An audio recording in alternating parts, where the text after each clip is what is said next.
Good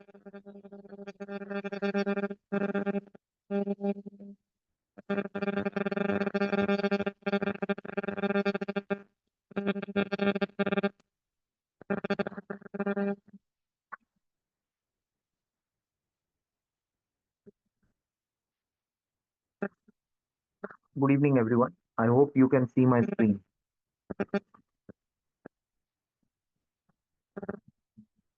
Yes, sir. Okay, thank you.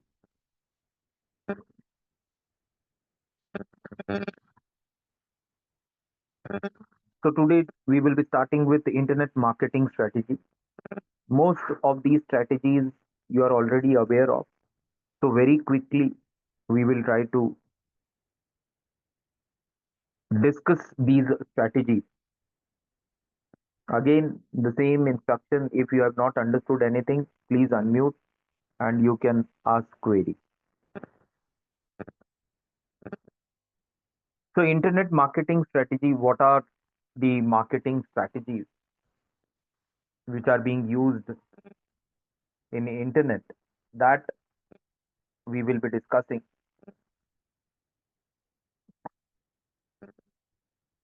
So online marketing is done through website, social media, email lists, and blogs. So these are the main platforms which promotes online marketing of a particular product. Now for that, the first one is PR campaign. Under PR campaign,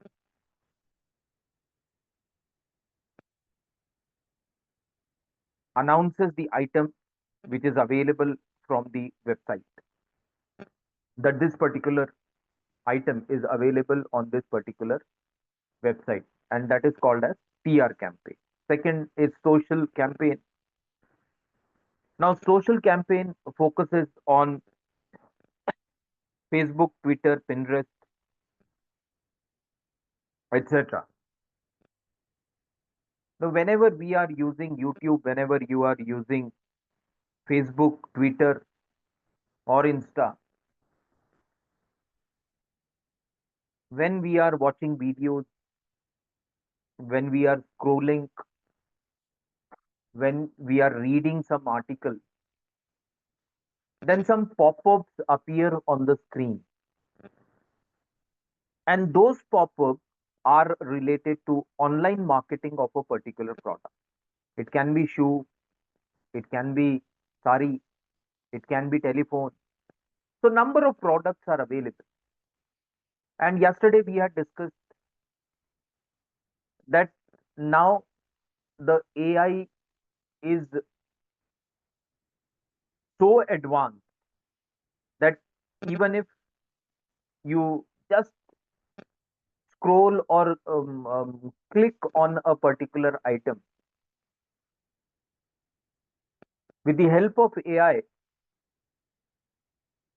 or AI is able to guess your taste, what you are looking for, and in accordance to your taste, your requirement, you will be seeing ads on your email or on the website which you will be using. So that is the social campaign. Pay per click, everyone is aware of that. Online marketing through PPC advertising draws visitor to the website. Pay per click. So per click, the payment is to be done, and this is one of the method for online marketing. Email list, we all are aware of. Landing page, I was checking my mail and there was a pop-up related to shoe. That shoe was very nice. When I clicked on the shoe, that picture of the shoe, immediately my next page opened up and I landed on that particular page where the shoe is being sold by a particular company. and that is called as landing page. So these are some of the platforms which are being used for online marketing. Now we will move on to the differentiation between e-business and traditional business. Now, some factors are there, and the common factors are there. On the basis of these common factors, we are going to see the difference between two type of businesses, that is e-business and the traditional business. So factor under the factor presence. So e-business, it is conducted entirely online. We all are aware of, nothing is to be discussed more. And traditional, it involves physical store front or office. Again, that is also very simple. If I want to purchase a shirt, the traditional method is that I have to go to a particular store physically. I have to see the shirts available in that particular store, and then I have to purchase one shirt or two shirts depending upon my requirement from that particular store. So that is traditional. So everything is physical, everything is available in the store. We have to reach to the store, go to the store, visit the store, and then physically we will get the possession of that particular shirt. Online, we all are aware that by sitting in at my place, by sitting in a restaurant till the order comes, what I will do is I'll open the Amazon, and I will check what shirts are available. I will check which are the shirts which fits my requirement in terms of quality, in terms of say price, and I will just select one, two shirt, and I can purchase it with the help of just click by sitting in a restaurant waiting for my food to come. No need to go to a physical to a store to select the shirt and then purchase that shirt. So that is the basic difference. So presence e-business is entirely online, whereas traditional business it is physical in nature. Then reach, the e-business potential is having a potential to reach the global audience. So a person who is sitting in Pune can purchase a particular shirt from Amazon.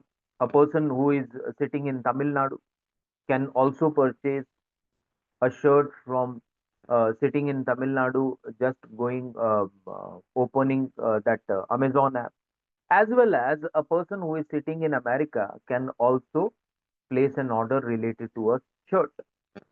So that is, when we talk about reach, the reach is global for e-businesses, whereas limited to local or regional market. So the traditional businesses is limited to local or regional market, right? So that we need to understand. Next is cost, lower cost, startup and operational costs in e-businesses. It requires significant, whereas traditional businesses required significant investment in physical infrastructure. Again, very easy to understand. Everyone is aware of that if we want to start a e-business, I want to say become a seller, and I want to sell say jeans from a online platform. So I do not need a lot of money or lot of infrastructure or lot of funds. I can be in touch with a wholesaler. I can purchase that jeans on wholesale price, and then I can say become a seller on Amazon. or I can manufacture a jeans and then I can become a seller on Amazon. So huge investment is not required. But when we talk about the traditional business, the cost is very high. Reason that we have to have a store, either our own store or a store which is there on rent. Then electricity we should be having, then basic amenities we should be having, basic staff requirement we should fulfill, and this makes the traditional business more costlier as compared to the e-businesses, and that's the reason why e-business is increasing and why traditional businesses are declining. Next one, speed. More agile. E-businesses are more agile and responsive to the changing market conditions. Yesterday only I had told you, I have given you an example that a customer from Pune, he ordered a mobile phone from Flipkart, and within 8 to 10 minutes, that Flipkart delivered that particular phone to the person, to the customer. So that is how the e-businesses are becoming so fast. They are ready to deliver. Whereas when we talk about traditional businesses, it takes longer to adapt to change due to need of physical changes to store displays and marketing materials. So here the speed is less in traditional business. The speed matters a lot when we talk about e-business, and all the e-business companies are nowadays concentrating that how we can say make the delivery of a product to the customer as fast as possible. Next one, customer interaction. Now here in traditional businesses, customer interaction is face to face. I went to a particular store to purchase a shirt. I asked the salesman that I need formal shirt with small checks, or one shirt, formal shirt with lining. So there is face to face interaction happening in traditional business, whereas it rely on digital communication and interaction. Digital communication means that I have to put in the search button that formal shirt with small checks, and when I enter click when I click search button, then I see the options available. Formal shirt with lining under 1000 rupees, click, then you see options. So there you do not have physical interaction or one to one interaction, face to face interaction, but in traditional you have face to face interaction. Last one, security. Here it e-businesses face unique security challenges such as protect customer data and financial transactions from online threats. So the e-business has their own threats that they have to protect the customer data so that somebody, the third party, cannot take undue advantage of that customer confidential data. Whereas in traditional business, security concerns uh, are typically more focused on physical security. Physical security means that because we are physically visiting the store, so physical security is uh, more concerned in the physical store. Physical security means that proper infrastructure is created. It should not happen that when the person pushed the door to get enter into that particular say shop, the door fell down and the customer got injured. So this type of concern is to be taken care by the traditional businesses. This type of concerns are not there when we are doing online businesses or e-businesses. So this is related to the difference between e-business and traditional business. Now we will be discussing the virtual chain analysis framework and the physical value chain analysis. Physical value chain analysis means that the products are kept in the store, and we can say physically see those products, check those products by taking those products in our hand.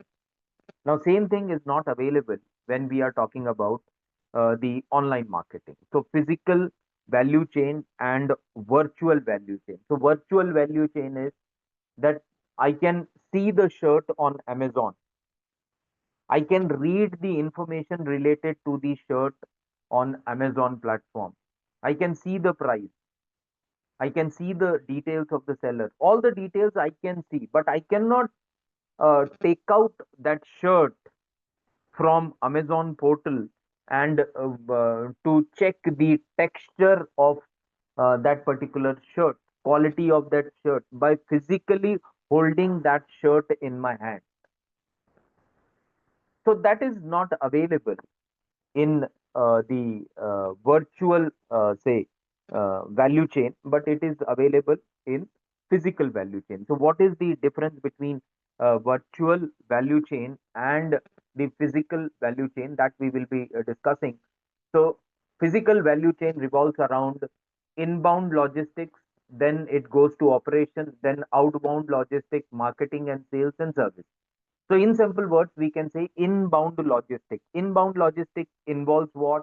It involves raw material, it involves machines, it involves human resource, it involves training those human resource so that they can do the manufacturing process or complete the manufacturing process. So, all these things and will be covered under inbound logistics. So, provision, supply of raw material, supply of equipment, supply of tools.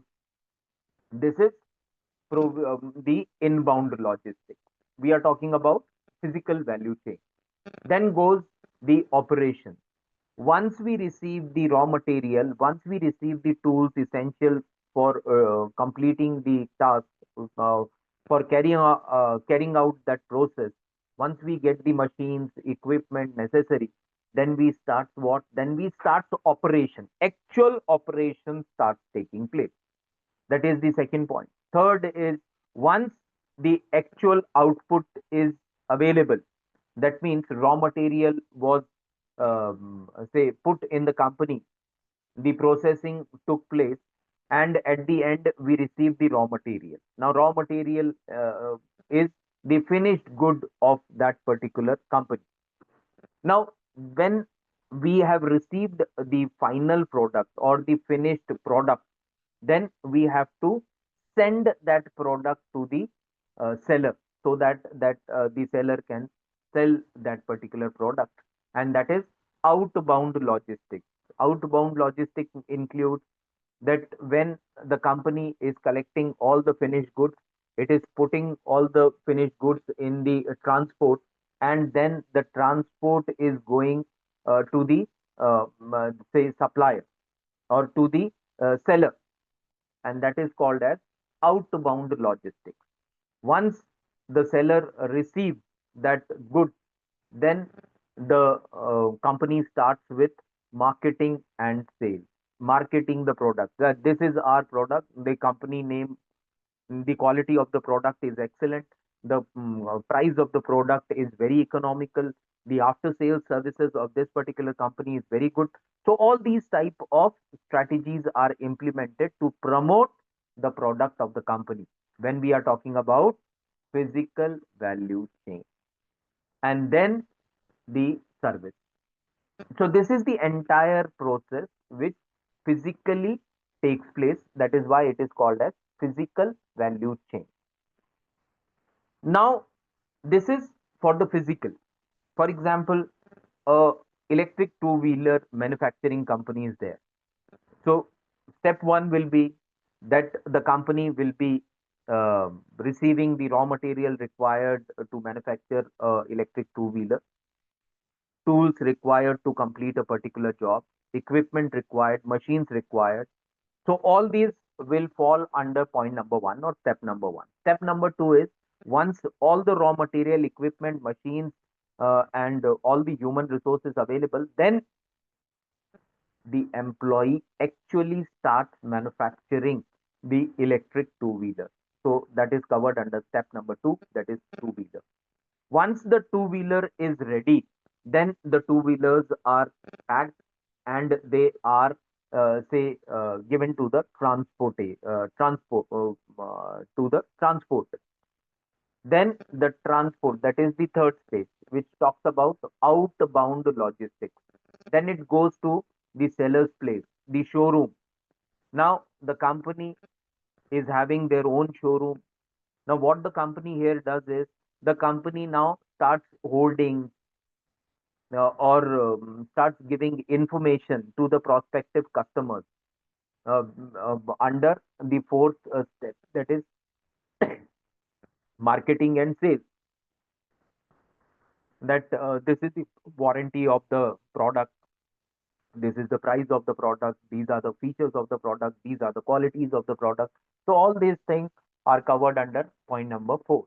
Then point number five, once the sale is done, once the product two-wheeler scooter is sold, after that, to retain the customer and to attract the new customers, then service becomes very important. What if about your after sale services?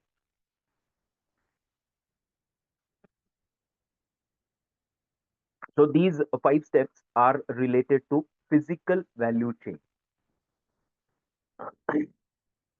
Now we will move on to the virtual value chain, which talks about the e-businesses. Now there, generate, represent, store, access, and transfer. Now it talks about what? It talks about everything is done. It is not done, nothing is done physically. Everything is done in the say e-business type of model. So what they are doing is first step is generate. Generate what? Collection of data, right? Collection of data of what? That what is the current market for electric two-wheeler.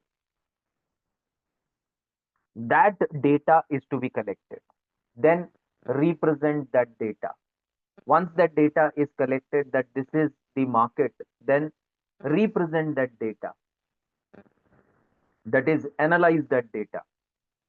That the present three players are there, or maybe 10 players are there. The market is of the this much of capacity. The market is having this much of potential. There can be growth by 20%, 30% in the next 2 years or in the next 10 years. So all these things are to be done under the step number two, that is represent. Then store that information. Store that information on your PC, that is technology. Then whenever you need, you can have access to that data. So nothing is in physical form. Everything is in virtual form. It is saved in the PC of a person. 10 new employees have been included in the organization. Now I need to check the details of employee number 9. So I need not go to the HR department and then take out the file of employee number 9 from the cupboard uh, in the HR department. And then I am turning out the pages, page 1, then comes page 9, and then I search the required information of employee 9. Now, in virtual value chain, what happens is you have stored the entire data in e form. You have just to type the code you have given to employee number 9. You enter the code and you put and then again press enter key, and immediately on your screen you will have all the information related to employee number 9. What is the full name of employee number 9? When he was recruited, in which department he is working, what is his designation, what is his academic qualification, what is his technical experience, previous technical experience, what is his package, what incentives he is eligible for. So all the information you can get on your screen with the help of a click, and that is called as virtual value chain. Otherwise, earlier, what if you are working in a HR department and you need information related to employee number 9? You will have to say check the file of the personal file of the person from that huge record of files. If 100 workers are working, you have to first go to that particular cupboard where the personal files are kept. Then serial number wise, if the files are kept, then you will go to serial number 9. Then you will take out that particular file from that particular cupboard. Then you will search for the required information. So it can be time consuming. And here, what is happening is that you have just entered the name or the employee code, and you have pressed enter, and on the screen within say within seconds you have all the information regarding employee number 9 who is working in the organization. So that is the whenever you want you can have access, whenever you want means even if you are sitting at your home, you can have access to the data of your employee if it is in virtual form. In physical form, it is not possible. I'm sitting at my particular place.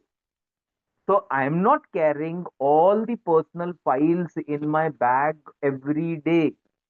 That if all of a sudden my higher management needs information related to employee number 9, I will take out the file of employee number 9 and I will read out the information for my top management.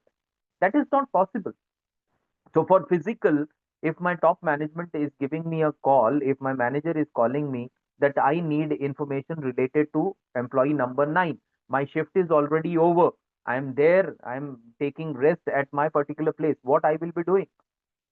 I will say, sorry, sir, right now I do not have that information with me. It is there kept in the cupboard in HR department. Tomorrow, when I will reach the organization, then I will take out that personal file from the cupboard, and then I will be able to share that information with you.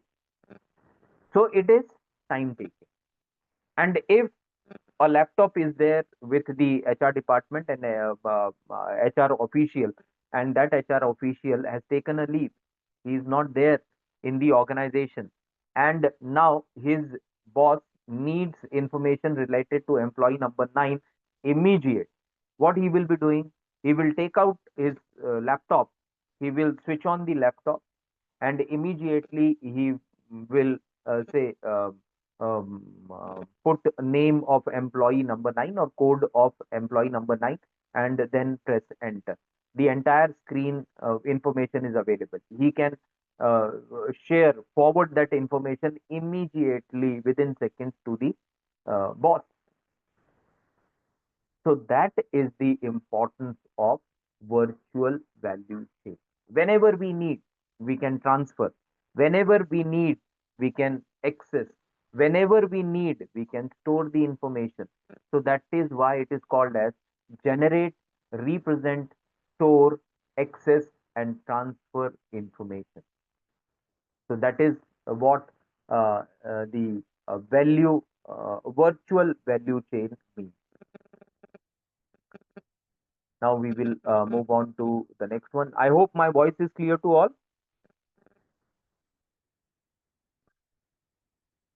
Yes, sir. Thank you.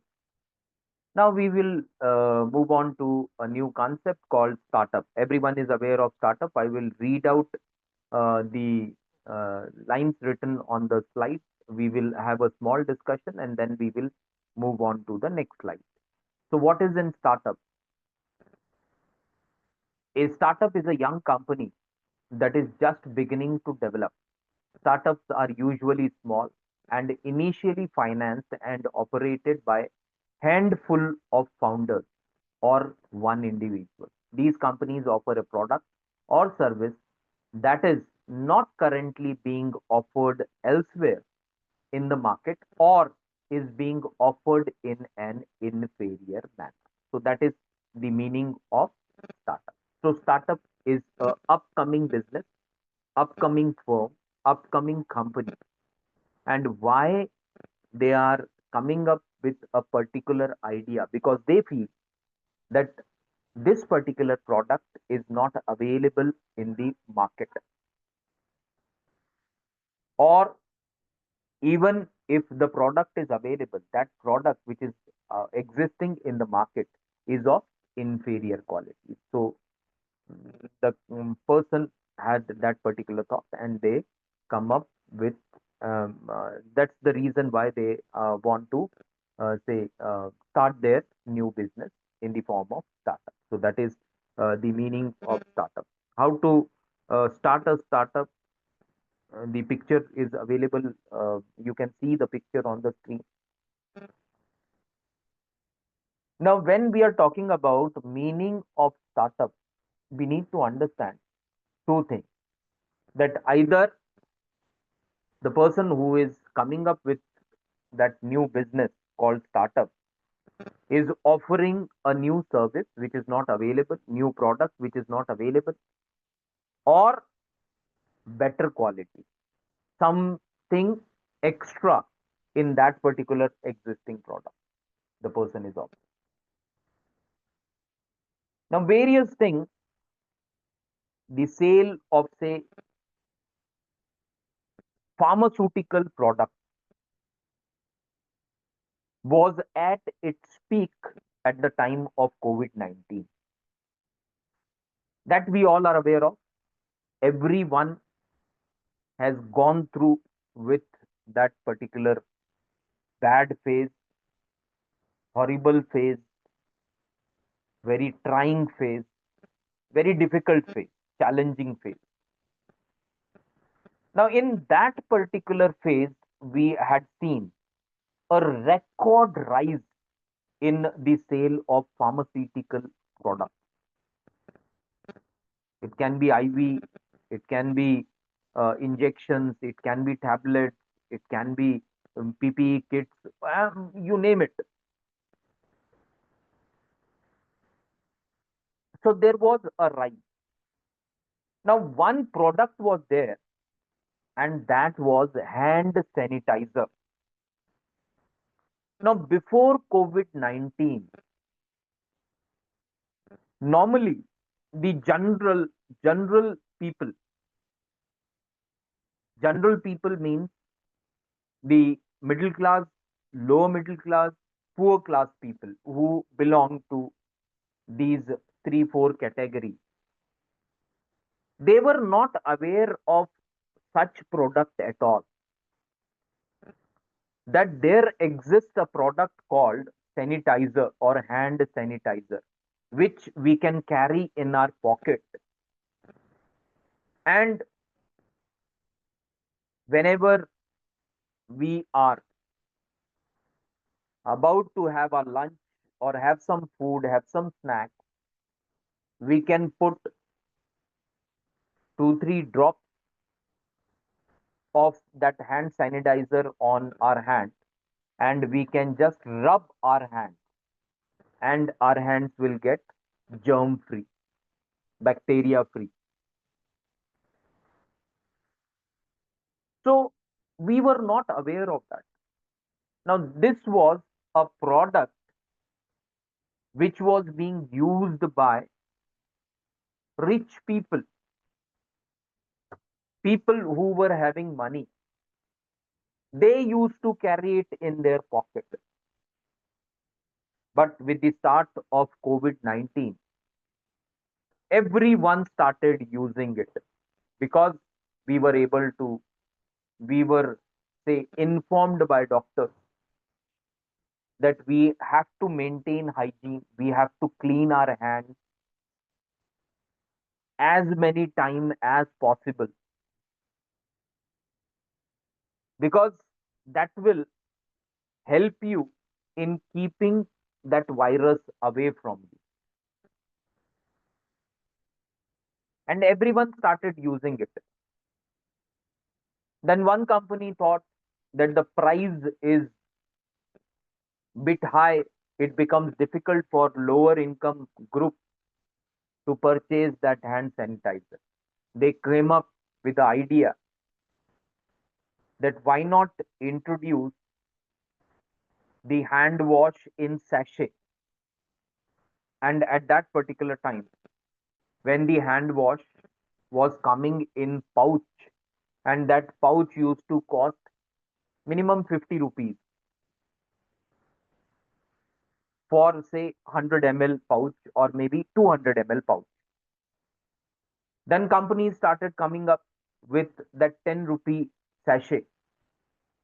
You need to cut the sachet, pour the powder of the sachet in, say, 100 ml water, and then shake that water bottle in which you have poured that powder from the sachet, and you will get 100 ml or 200 ml hand wash ready to use within, say, for a small price of 10 rupees.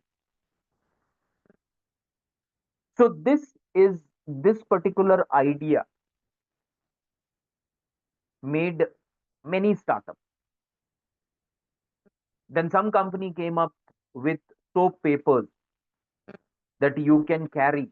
Now, this hand wash we cannot carry in our pocket. When I am in office and I want to wash my hands, I cannot carry that 100 ml bottle which I have prepared in my home. So the best option, one company came up that you can carry soap papers.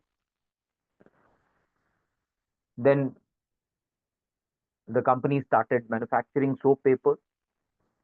For, say, 10 rupees, you used to get 20 soap papers.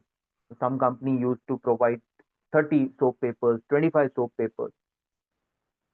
Then again, new company came in, new startup. Then they started providing small, say, a packet of soap paper, which consists of, say, hundreds of soap paper, which are very small in size. You have to take one or two small soap papers on your hand, put few drops of water on your hand, and just rub both the hands. That's it. So either startup means either you are coming up with a product which is not existing in the market, or you are coming up with a better version of existing product, and that is called as startup.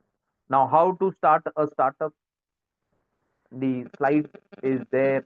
We will have a very quick look on how we can start the startup.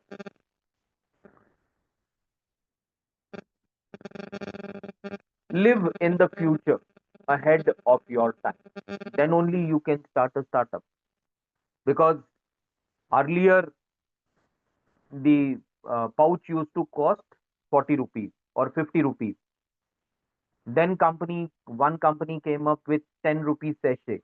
Now another company is coming up with say, 100 small pieces of soap papers for a price of 10 rupees only.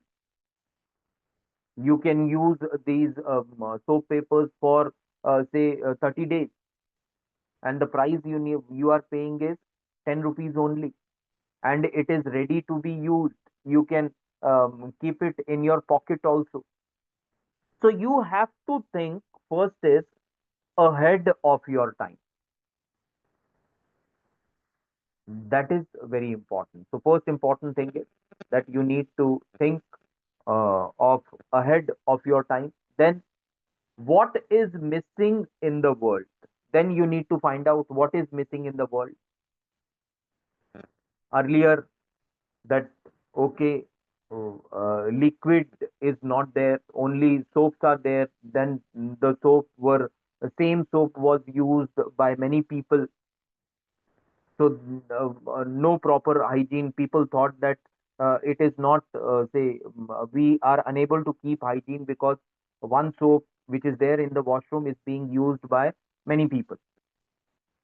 Then company came up with the dispensers, liquid soap dispensers. So you need not keep using the soap which is being used by many people. So they started keeping those soap dispensers in the washroom.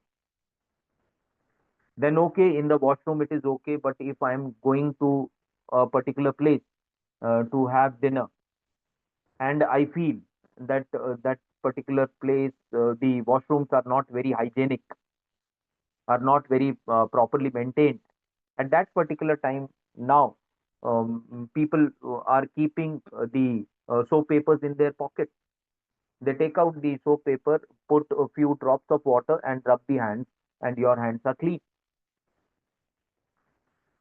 So that you need to decide what is missing in the world, how you can come up with the better version. That is very important. Next one, write it down and bounce the idea around. So write down that particular idea and check whether that idea is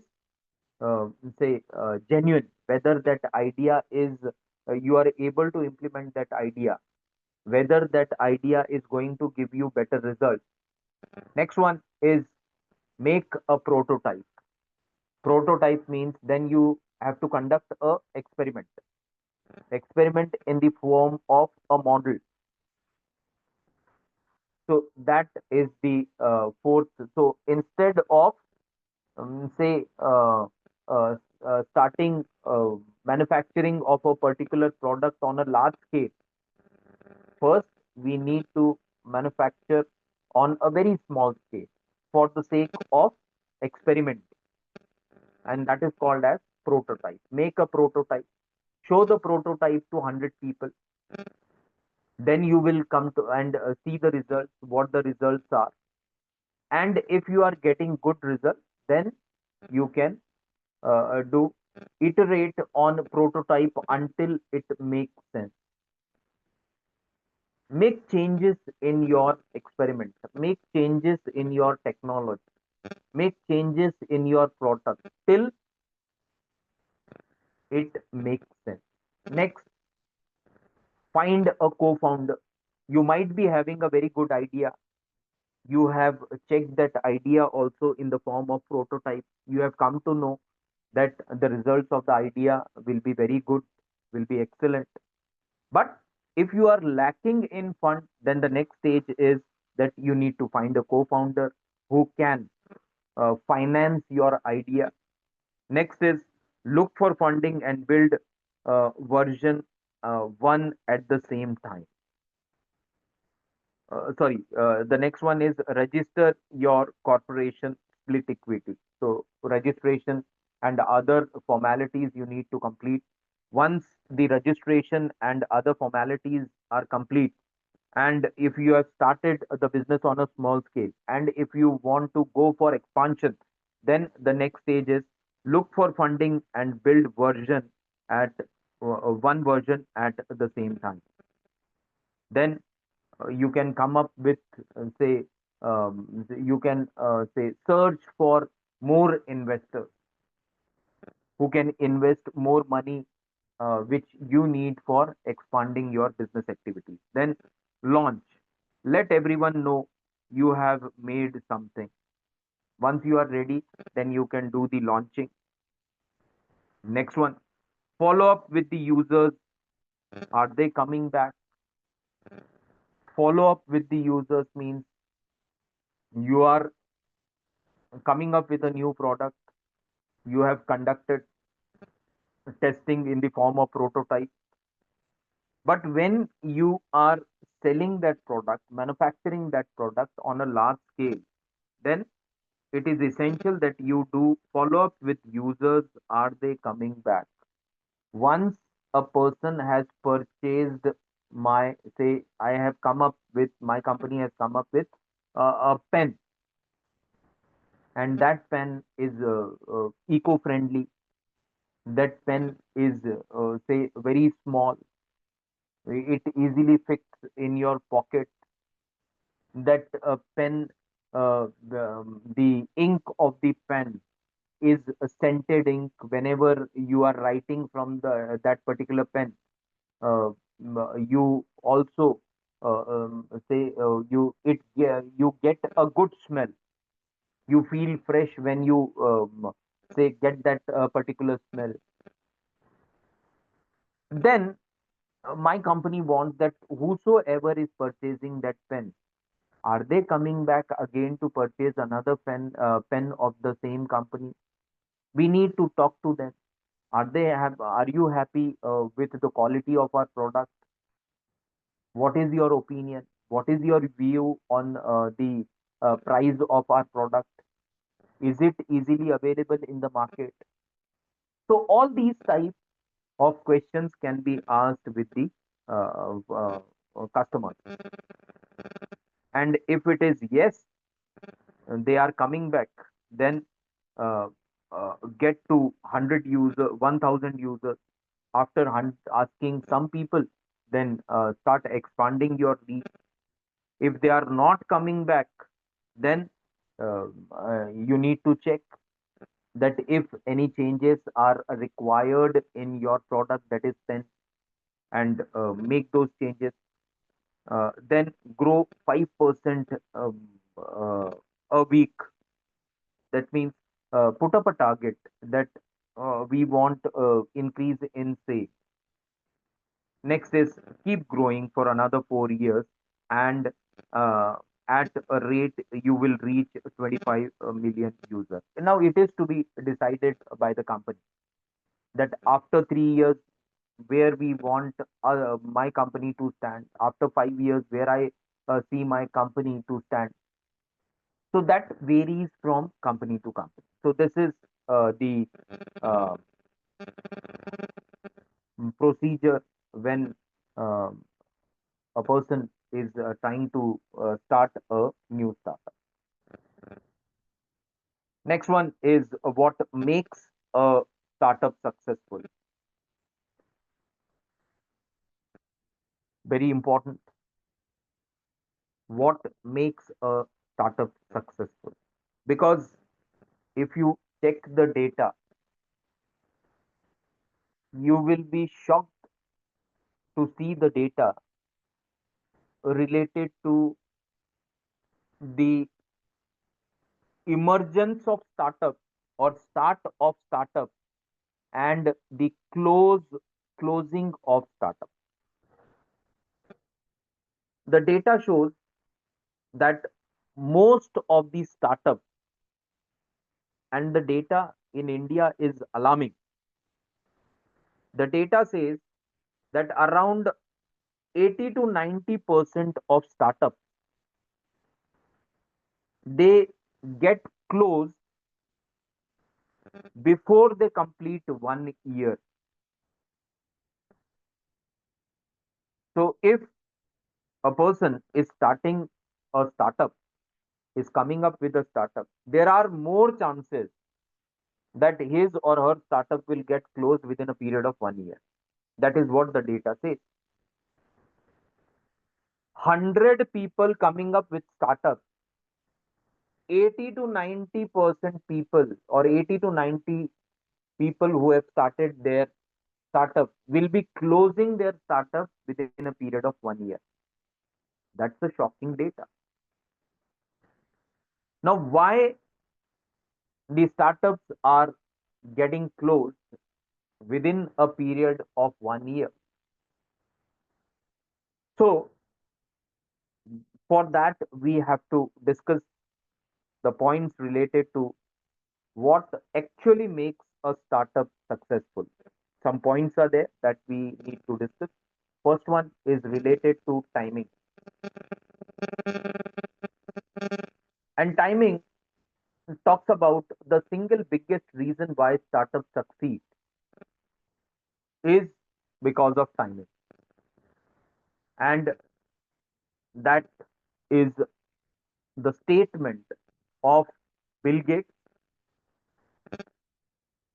Sorry, he is Bill Gross, not Bill Gates. He is Bill Gross, CEO of Idea Lab. So he was, or he is of the opinion that the success, one of the most important reason for the success of a startup is timing. When we are starting the business, that timing is very essential. The companies which started manufacturing soap papers during COVID or immediately after COVID, many of those companies were successful. Why? Because they started that business exactly at the time, at the right time. Now, instead of that particular time, if those company would have planned to start after 5 years means right now in 2025 or 2026, the company would have not been so successful. So we need to understand the importance of timing. Very important. After seeing the success of Tesla,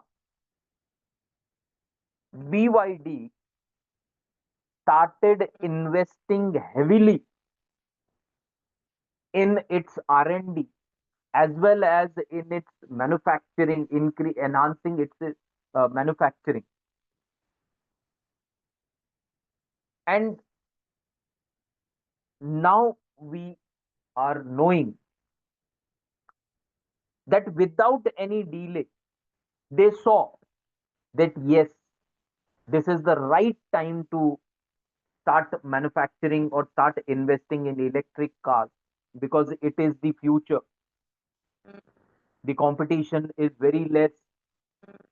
So they started investing heavily in R&D, in sales, in logistics, in advertising, in expanding the manufacturing capacity. And the results are available. And the results are that it has become the largest electric car manufacturing company. In yesterday's session also, we had discussed that more than 100 companies, car companies, are manufacturing cars only in China. So 100, more than 100 companies are competing.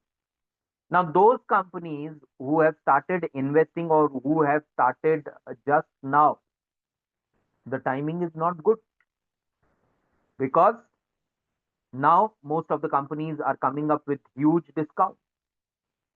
Now, these new companies which have just entered that electric car market, they cannot survive over a long period of time. Why? Because they do not have that much of capital to which will help them to say sustain losses for say next 2 years or maybe 3 years and maybe 5 years. That's the reason why Chinese experts they believe that within a period of 3 to 5 years,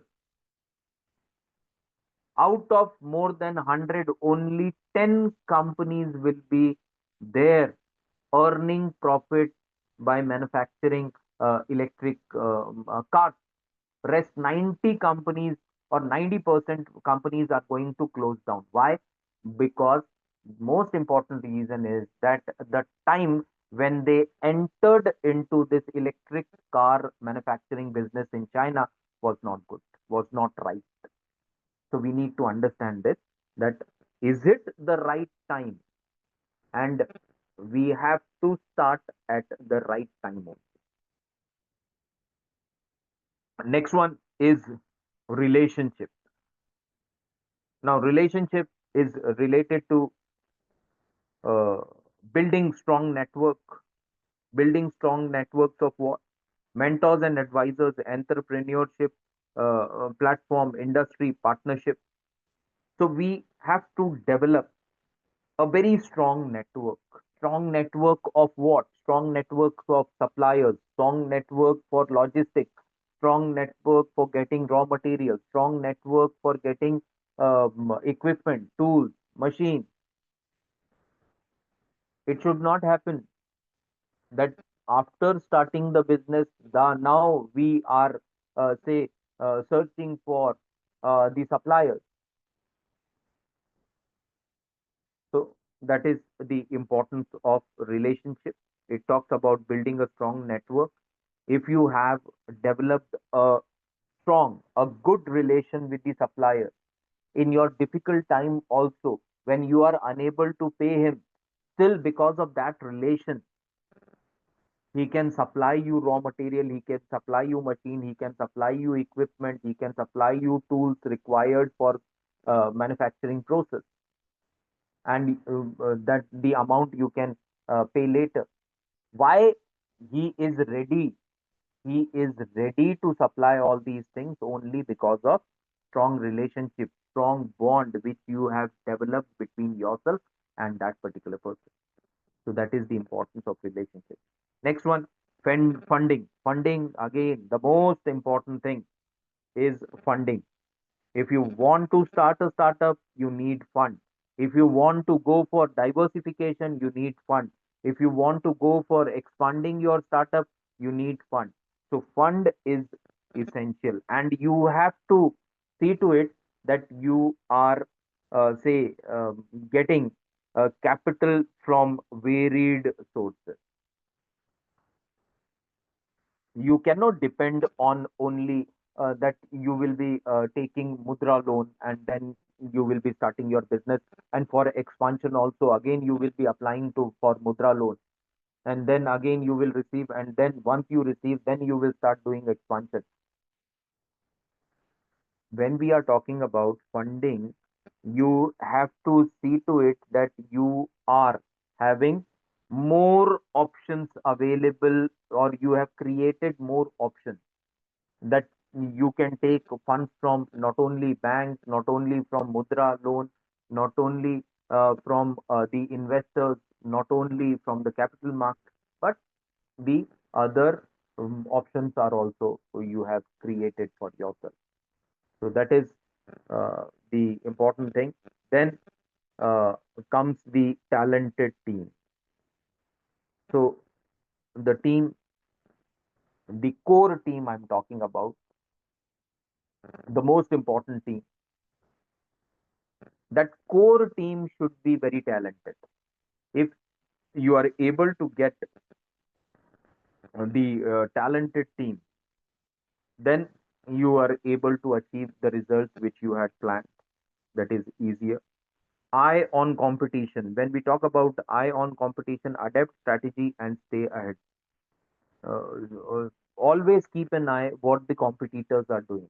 If you want to outperform your competitors, how you will come to know what strategies they are implementing and what are the results they are getting for those particular strategies. So you will come to know about all these strategies if you keep a track on your competitors. So that is again very essential. And the last one is validating of idea. Test the visibility of your viability of your business. Check whether your business is viable or not. Viable means is going to succeed or not. Is how much potential it is having to grow. So that we need to understand, right?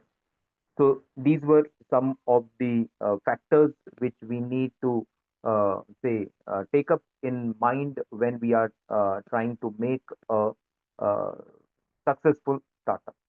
The next the common reason for the startup failure, that we will be discussing in tomorrow's day. And tomorrow only sustainability is remaining. So we will be able to complete our portion of strategic management. So tomorrow our syllabus will get over. I have already told you that go through the syllabus again. If you feel that something we have missed upon, we can conduct extra sessions also. If you have not understood, then we can conduct revision session also. So thank you everyone for being present in today's session. Thank you.